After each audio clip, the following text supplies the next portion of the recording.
On the 27th of October, 1838, the governor of an American state signed an order. It told his soldiers that an entire religious community, men, women, and children, had to be exterminated or driven out of the state. That word, exterminated, isn't me summarizing. It's right there in the document. And it sat on Missouri's books for the next 138 years. 8 years before that signature, these same people had been selling their farms and gathering to one spot to build what they called Zion, a literal city of God out on the American frontier. So tonight I'm walking you from those farm sales to that signature, because what they tried to build and why it nearly destroyed them, that's the whole story of Part 3. If you're just getting here, welcome. The ground you need is only 2 sentences long. In Part 1, a farm boy named Joseph Smith said God spoke to him in a grove of trees in New York back in 1820. In Part 2, he produced a book he said came off buried golden plates, the Book of Mormon, printed in 1830, with 11 signed witnesses who went to their graves refusing to take it back. That's all you need to follow along tonight, though both parts are sitting there for you when you want the full walk.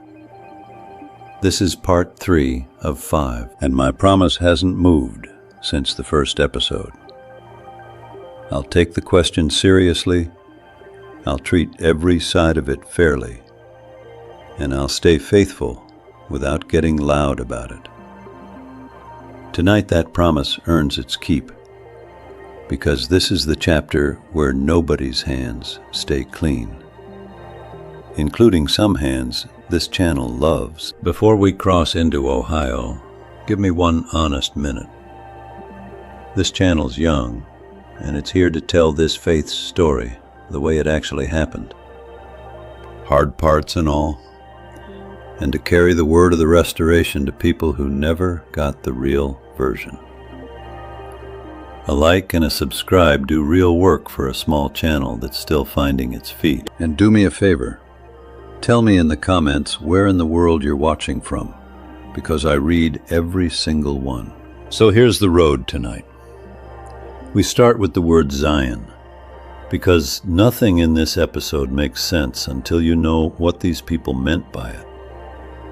Then a city rising in Ohio, and a temple built out of flat poverty. Then a bank. And I'm going to tell you that one straight because it's the most sensationalized thing in this whole period. Then Missouri, where it all slides, one step at a time, into a real shooting war, a massacre, and that order. And before we're done, I'm going to put the hardest question on the table myself, whether Joseph's people brought this on themselves, and I'll argue it properly, both sides. One warning before we go, because it names the real enemy of tonight. Almost every version of this period flattens it. In one, the believers are spotless victims, and Missouri is pure evil. In the other, a fraud finally gets what's coming to him, and his followers had it coming too. Hold that line all night, because it's the spine of everything I'm about to show you.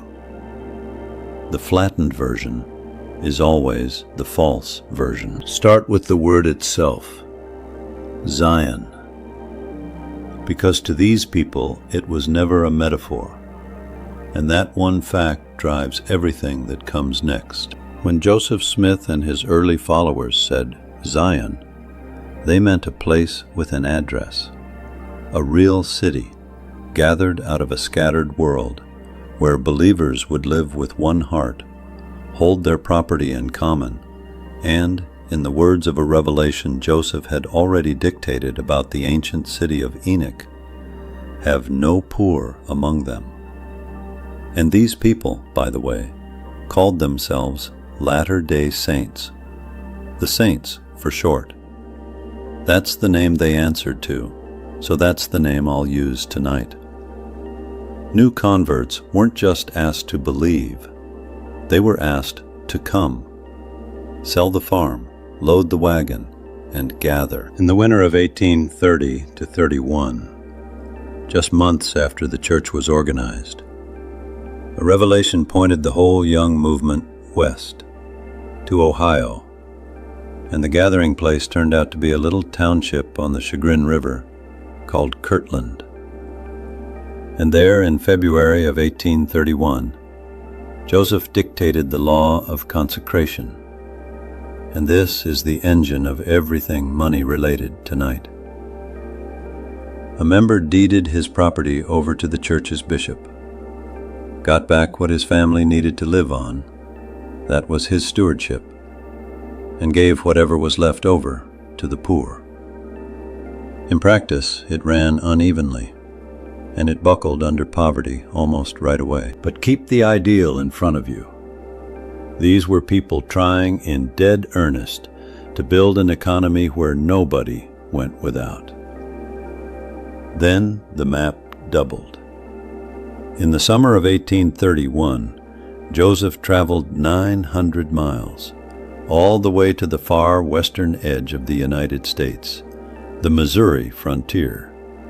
And out there he dictated the revelation his people would stake everything on. It's section 57 in the Doctrine and Covenants, which is the book of his collected revelations, and it named a town, Independence, in Jackson County, Missouri. That was the center place of Zion. Not a Zion someday, somewhere.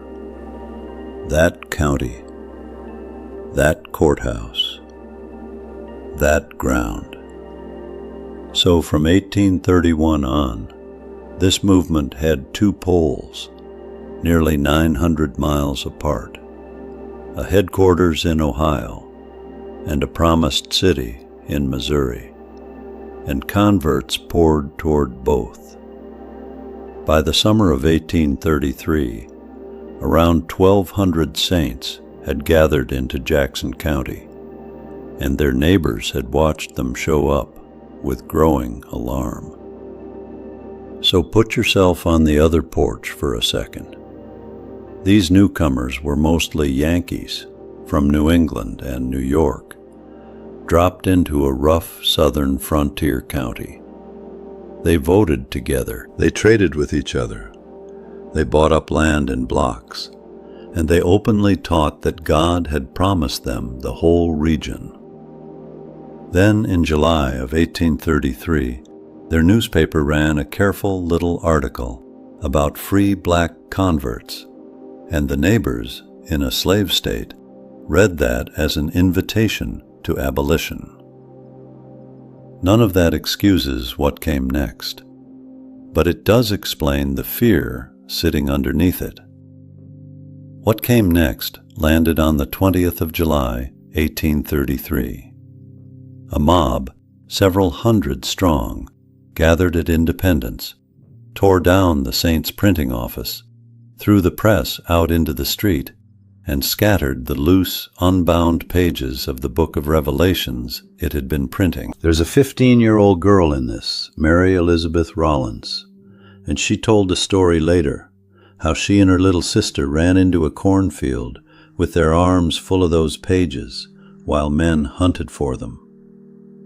That same afternoon, the mob grabbed Bishop Edward Partridge, the man who ran the whole consecration system, hauled him to the public square, and tarred and feathered him. By November, the entire community, better than 1,000 people, got driven across the Missouri River into Clay County in the early winter, their homes burning behind them. And hang on to this next detail, because the last act of tonight turns on it. Nobody was ever convicted for any of it.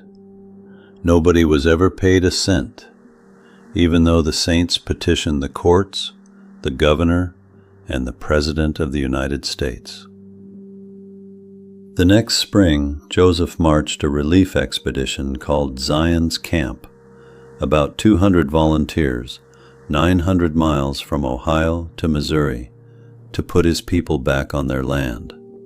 It restored nothing.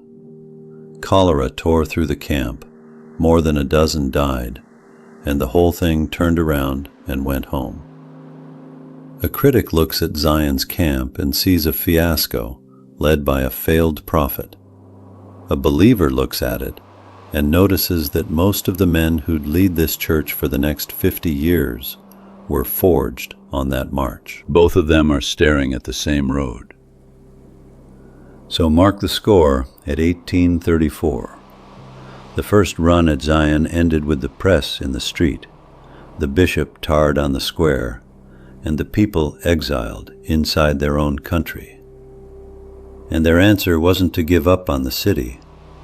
Their answer was to build the temple first. Because while Missouri smoldered, Kirtland was rising. And what those people put up there out of almost nothing outlasts everything else in tonight's story. From 1833 to 1836, a community of a few hundred families, most of them dirt poor, built a temple in Kirtland that ran them about $40,000, a staggering number for people who often didn't own shoes. The men quarried sandstone and worked shifts on the walls between planting seasons. The women spun and wove and boarded the workers. They mixed crushed glass and broken crockery into the outer plaster so the walls would glitter in the sun, and you can still see that sparkle on it today. Now there's a beloved story that the women gave up their best china for that plaster. And I'll be straight with you. Historians think that one grew in the retelling, but the glitter itself is real. And I'd rather hand you a true sparkle than a polished legend. That trade is the whole spirit of this series. On the 27th of March, 1836, they dedicated it. Close to 1,000 people packed into the hall, and hundreds more turned away at the doors. The week after is remembered among the saints as a kind of American Pentecost, days of visions and prophesying. And on the 3rd of April, Joseph Smith and Oliver Cowdery, the scribe you met back in part 2, recorded that the Savior himself appeared to them in that temple, and then Moses, Elias, and Elijah, and handed them sacred keys of authority. You'll find that as section 110. Now, whatever you personally make of the visions, just stand in the spring of 1836 and look around you. 7 years into this unlikely story, the believers had a city rising, a temple dedicated, and missionaries heading out in every direction. It had never once looked more like the whole thing was going to work. And within about 18 months, Joseph Smith would ride out of that temple town at midnight, at a gallop, and never see it again. So what happened? One word, and I want to say it carefully, because more nonsense gets talked about this one word than almost anything else in his whole life. A bank. First, the setting, and for this I'm leaning on the historian Mark Staker, whose book, Hearken, O Ye People, is the deepest study anybody's written of Kirtland's economy. Kirtland in 1836 was bursting. The gathering had multiplied the town several times over in 5 years. Land prices were shooting up, and the community was land rich and cash poor, because converts kept arriving with wagons and faith and almost no money. Now in that era, before there was any national currency, the normal American fix was local. A town would charter a bank, the bank printed its own paper notes, and those notes became the money of the region, redeemable at the counter for gold or silver coin, which the law called specie. Hundreds of American towns did exactly this. So in November of 1836, church leaders organized the Kirtland Safety Society, with Sidney Rigdon and Joseph Smith as its main officers. And they sent off to the Ohio legislature for a charter, which was the legal license every bank needed. The legislature said no. It said no to most bank applications that winter. And here the leaders made the fateful call. On legal advice, in January of 1837, they reorganized as the Kirtland Safety Society Anti-Banking Company, a joint stock company that would issue notes without a charter. Say that name again and you can hear the lawyers sweating. It was a bank in everything but the license. It struggled from the very first week. It was undercapitalized because subscribers had pledged land, not coin, and the notes ran straight into a wall of hostility. Inside about a month, it had to stop redeeming notes in specie at all. And its enemies moved fast. In February, a man named Samuel Rounds filed suits under an old Ohio banking statute against Joseph Smith, Sidney Rigdon, and the other officers. But Rounds was a straw man. The record shows he was really acting for Grandison Newell, a local businessman who'd turned hounding Joseph Smith into something close to a personal hobby, and who reportedly paid Rounds $100 to bring the cases. Then in May came the blow nobody in Kirtland had any control over. The Panic of 1837, one of the worst financial collapses in American history, rolled out of New York as the big banks suspended specie payments, and banks went under by the hundreds across the country. A tiny, unchartered, underfunded frontier bank never stood a chance in that storm. And it had real rot on the inside, too. Joseph resigned that summer and backed away from it. The officers who kept it going, his former clerk Warren Parrish among them, ran the note press hard. Accusations of misconduct flew both directions, and none of it was ever settled in court. In October, Smith and Rigdon were each fined $1,000 under that banking statute, and by November, the Safety Society was dead. So let's weigh it honestly, because two flattened versions of this bank are floating around, and neither one survives the record.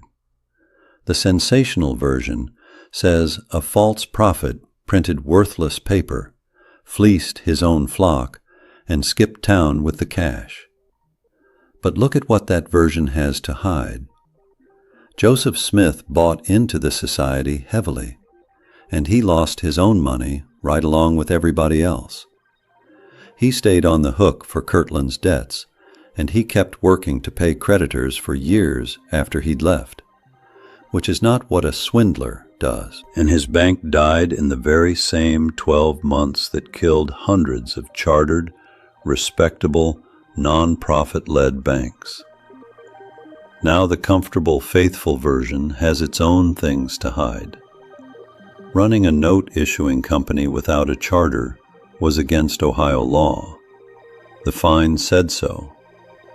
The project was reckless, launched on hope and land paper in the middle of a speculative bubble. And here's the part I most want to say out loud, because this is the part that actually hurt people. In Kirtland, faith and finance had gotten braided together. Members heard the bank talked about in the language of faith, so when the notes went to zero, it didn't feel like a business failing. It felt like a prophecy failing. Poor people lost everything, trusting that a prophet's project couldn't fall. But sincerity isn't solvency, and a prophet's title doesn't balance a ledger. So the honest verdict, and this is roughly where the careful historians land, is bad judgment in the worst possible year, with real victims and no proven fraud. Richard Bushman, whose biography Rough Stone Rolling is The Standard Scholarly Life of Joseph Smith, reads Kirtland pretty much this way: as the overreach of an inexperienced, overextended man, not the scheme of a thief. That verdict doesn't fully satisfy anybody, which is usually the sign of a true one. What it cost, nobody disputes. All through late 1837, Kirtland tore itself apart. Hundreds of members walked away, including men who'd sat in the church's highest councils. Dissenters and creditors circled, the meetings turned bitter, and the threats turned physical. But I want to hand you one strange grace note out of that same summer, because it complicates the collapse story in a way I find telling. In June of 1837, with the bank dying all around him, Joseph sent Heber C. Kimball, an apostle who'd been a potter by trade, to open the church's first mission overseas, in England. And inside about a year, the missionaries working the mill towns of the Ribble Valley had baptized some 2,000 English converts, which means the church was picking up members abroad faster than Kirtland could lose them at home. The town was failing. The faith was not. Then, on the night of the 12th of January, 1838, Joseph Smith and Sidney Rigdon rode out of Kirtland in the dark, heading west, ahead of the lawsuits and, by their own account, armed men chasing them. The city of the temple was finished as a gathering place. Zion had exactly one address left, which brings us to Missouri, and the season where this story turns into a war. Watch how it builds, one decision at a time, because no single step looks like a war while somebody's taking it. Missouri, to its credit, had tried to solve its Mormon problem decently. Clay County had sheltered those Jackson refugees, but in 1836, it asked them to move along. So that December, the state legislature carved out a brand new county in the empty prairie up north, Caldwell County, with the understanding that it would be a Mormon homeland. The Saints built its county seat, a town called Far West, and by 1838, several thousand people were living there, with a temple site staked out on the square. When Joseph got there from Kirtland in March of 1838, he found the closest thing to a working Zion his people would ever have. And give that compromise its due, because it was a real one. But then watch it break from both ends. The gathering just kept growing, and Saints started settling well past Caldwell's lines. Up on a bluff above the Grand River in Daviess County to the north, which Joseph named Adam-on-Diamond, and identified by Revelation as the ground where Adam himself had once lived. And over at DeWitt in Carroll County to the east. To the Saints, this was buying land in America, which it was. But to the old settlers, who'd understood the deal as Mormons stay put in Caldwell, it looked like the whole bargain dissolving right in front of them, with enough votes to swallow county after county coming up close behind. And inside Far West, the mood hardened too. And I'm not going to soften this part. That spring, the church purged its own dissenters, including men you met back in Part 2. Oliver Cowdery and David Whitmer, two of the witnesses of the Book of Mormon, were excommunicated at Far West and driven out of Caldwell County. In June, Sidney Rigdon preached what people remember as the Salt Sermon, painting the dissenters as salt that had lost its savor, fit to be cast out and trodden underfoot. And that same season, a secret society formed among the saints, the Danites, a private band of enforcers and pretty soon raiders, led by a man named Samson Avard. How much Joseph Smith actually knew and blessed is still argued among historians, and I'm going to leave it argued rather than pretend that it's settled. Then, on the 4th of July, 1838, at Far West, Rigdon gave a speech that ended on a vow that if the mobs ever rose against them again, the fight would become, and these are his exact words, a war of extermination. Hear that clearly. The word extermination walked into this story from a Latter-day Saint pulpit months before any governor sent it back. When I told you nobody's hands stay clean tonight, this is exactly what I meant. The match hit the powder on the 6th of August. At Gallatin, the county seat of Davis, a candidate named William Peniston climbed on a barrel on election day, called the saints horse thieves and liars, and demanded they be kept from voting. A brawl broke out. Rumor blew it up into killings on both sides that had never actually happened, and armed bands started to ride. Through September and October, the spiral kept tightening. Vigilantes laid siege to the saints at DeWitt until, starved out and flat ignored by the state, they abandoned the town that October. The appeals reached Governor Lilburn Boggs, and the answer that came back was basically a shrug. This was a quarrel between the Mormons and the mob, and they could fight it out. Now keep one fact about Boggs in your head here, because it explains a lot. The man was an independence man from Jackson County itself, and he'd been Missouri's lieutenant governor back in 1833, while the Saints were getting driven out of his own home county. So the man now weighing their appeals had watched the first expulsion happen and lifted no hand against it. And now we come to the part a faithful channel has to say plainly, because it happened. In mid-October, Mormon companies rode into Daviess County and burned and looted the settlements of Gallatin and Millport, driving Missouri families out of their homes into an early snowstorm. And that is not some anti-Mormon slander.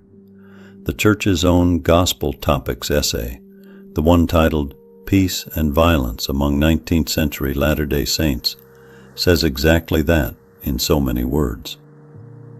If the version of this history somebody handed you has no Mormon torches in it, then you were handed the flattened version, and the flattened version is always the false version. On the 25th of October, at Crooked River, a Mormon company under David W. Patton, one of the church's 12 apostles, attacked a stake militia unit that had grabbed 3 Mormon prisoners. The writers said afterward that they thought they were facing a mob, not the militia. And in that country, in that season, the line between the two really could blur. But a militia unit is what it was. 1 Missourian was killed. 3 Latter-day Saints died of their wounds, Patton among them. And the news that galloped to the governor's desk arrived swollen into a massacre of half the militia company. 2 days later, the governor answered. What came back from the governor was only a few lines long, and I want to read you the sentence at the center of it, exactly the way he signed it. On the 27th of October, 1838, Governor Lilburn W. Boggs issued the order that Missouri's own files record as Executive Order 44. He wrote to his militia commanders that the Mormons had to be treated as enemies and had to be exterminated or driven from the state if that's what the public peace required. And I'll be fair even here, because that's the promise. Boggs was acting on panicked blown-up reports of Crooked River. And in the 1830s, the word exterminate could mean to drive out completely, just as much as it could mean to destroy. Both readings were on the table, and the men out in the field were the ones who'd choose between them. 3 days later, on the 30th of October, more than 200 riders came down on a small mill settlement on Shoal Creek called Hawn's Mill. There's no proof the men who rode in that afternoon were even carrying the order. And for the people at that mill, the difference means nothing. The men and boys ran for the blacksmith shop, and its unchinked log walls turned it into a trap. Because the attackers pushed their gun barrels through the gaps between the logs and fired into the crowded dark. 17 died. 14 men and 3 boys. An old man named Thomas McBride handed over his musket and was cut down with a corn cutter. A 10-year-old, Sardius Smith, was found hiding under the bellows and shot right where he crouched. And by the survivor's sworn account, his killer explained himself in 5 words: "I'm not going to dress up for you. Nits will make lice." The survivors, mostly women and children, lowered the bodies down into an unfinished well because they didn't dare stay long enough to dig 17 graves. I've read a lot of this period's record, and I still can't get through that page quickly. But one small light comes out of that darkness, and I want you to have it. Sardius's mother, Amanda Barnes Smith, lost her husband and that boy at the shop, and then she found her younger son, Alma, alive, with his hip shot clean away.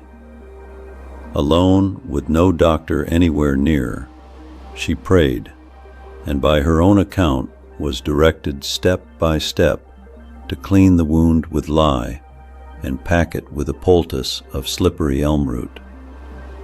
She nursed Alma flat on his face for 5 weeks, and the boy healed, walked, and lived to drive a wagon west and raise a family. She wrote the whole thing down herself, and it reads less like a grievance than a testimony.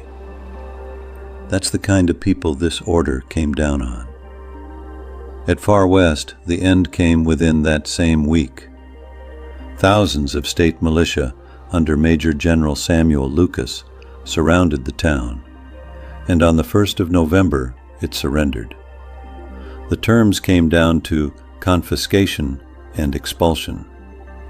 The saints were disarmed, the town plundered, and over the next few days, men were forced to sign their property away at the point of a bayonet to cover the costs of the very war being waged against them. Joseph Smith and the other leaders were called into the militia camp under a flag of truce, and the second they arrived, they were seized.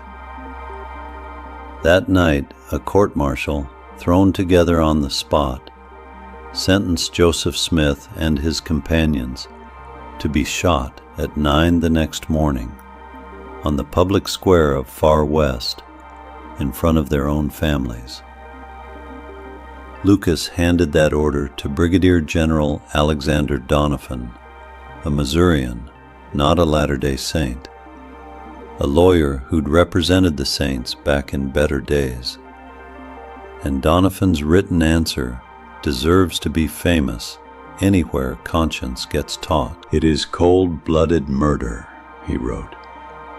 "I will not obey your order." He promised to hold his own superior answerable before an earthly court, so help him God, and he marched his brigade away. Nobody was shot that morning. And it tells you something about this whole affair, that neither man was ever punished. Not the general who ordered the execution, and not the general who refused to carry it out. So Joseph got a dungeon instead of a firing squad. From the 1st of December, 1838, to the 6th of April, 1839, he and a handful of companions, his brother Hiram one of them, were held in the basement cell of the jail at Liberty, Missouri. A stone room, mostly underground, where the ceiling sat too low for a tall man to stand up straight. And while he sat in that hole through the coldest months of the year, his people were being driven out of Missouri under the order. Something like 8,000 to 10,000 human beings crossing the frozen state toward the Mississippi River. And the little town of Quincy, Illinois, about 1,600 people, took thousands of those destitute refugees into their homes that winter. Quincy's kindness ought to be remembered, at least as long as Boggs's order is. And out of that Liberty cell, that March, came a dictated letter that opens about as close to a broken heart as Joseph Smith ever sounds on paper, crying out, "O God, where art thou?" The saints later canonized parts of those prison letters. You can read them as sections 121 through 123, and the Joseph Smith Papers Project has published the originals.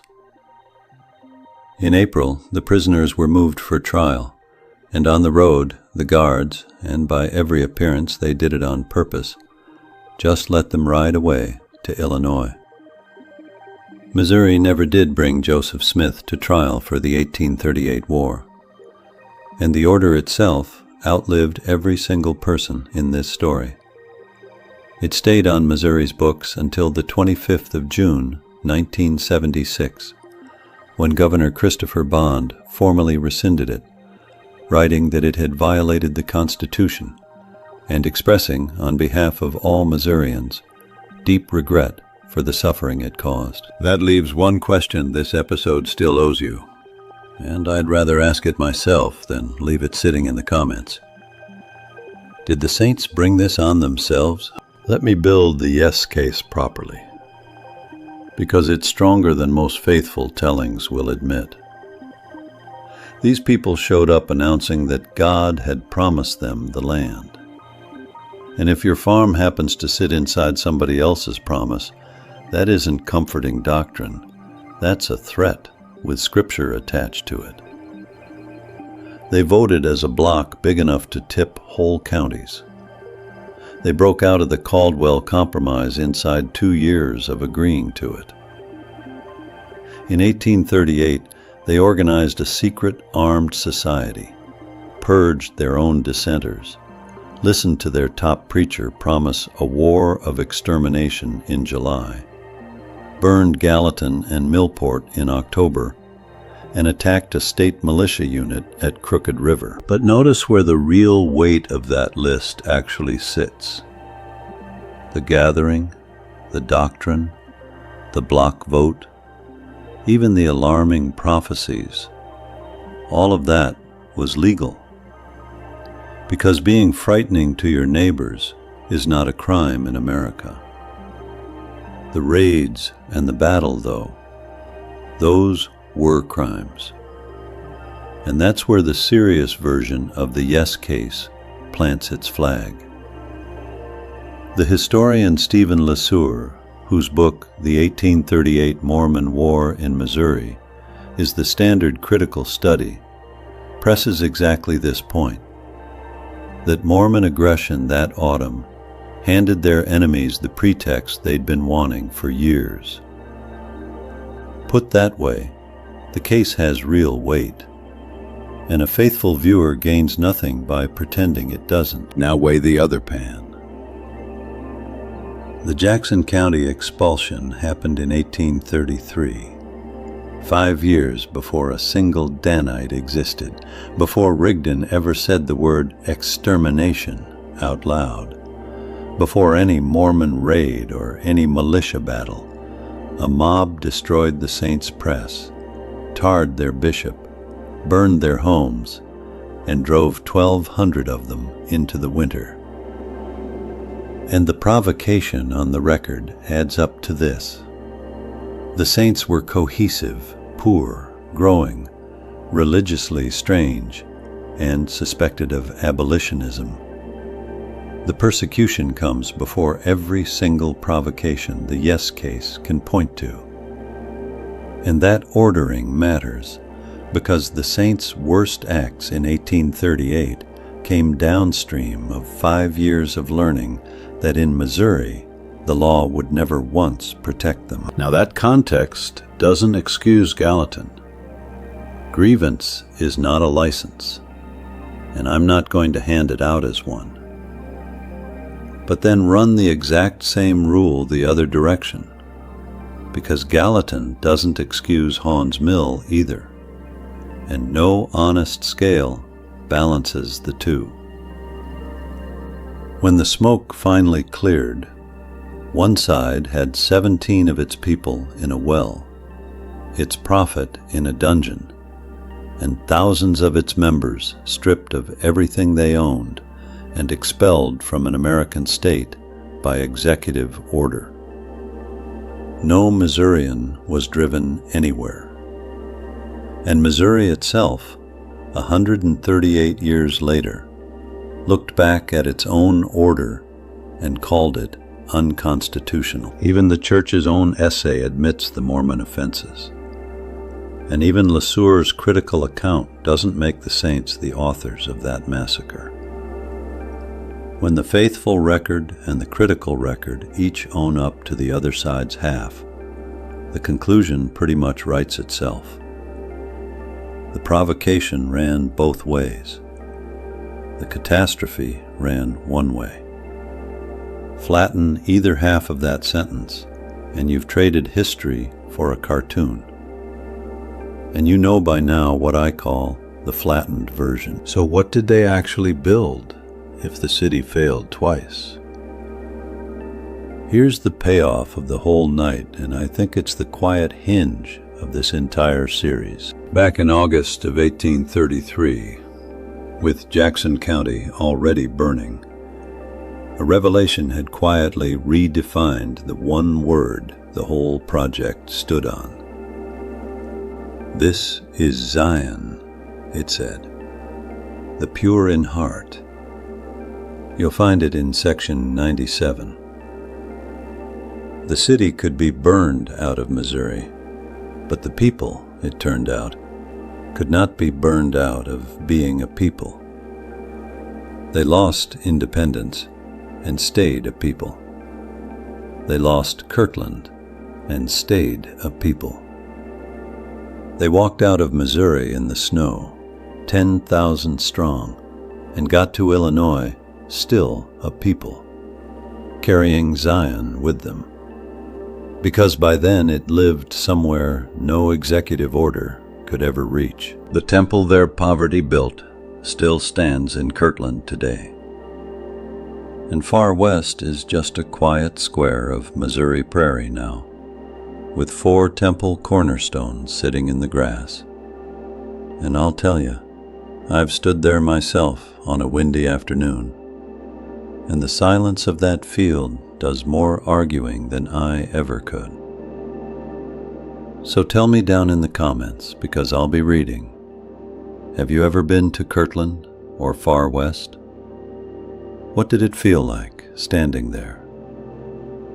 And then mark where this story goes next, because the refugees you just watched cross that ice are about to do the most improbable thing in the whole saga. Inside 5 years, they drain a malarial swamp on a bend of the Mississippi and raise one of the biggest cities in Illinois, with its own legion, its own university, and Joseph Smith at the height of his power, mayor, general, and prophet.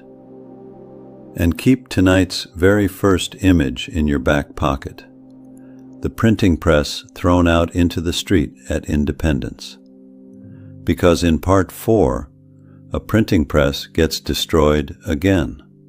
Only this time, the order to destroy it comes from Joseph Smith. What that decision was, why he made it, and how it opened the road to a jail in Carthage, Illinois, that's part 4.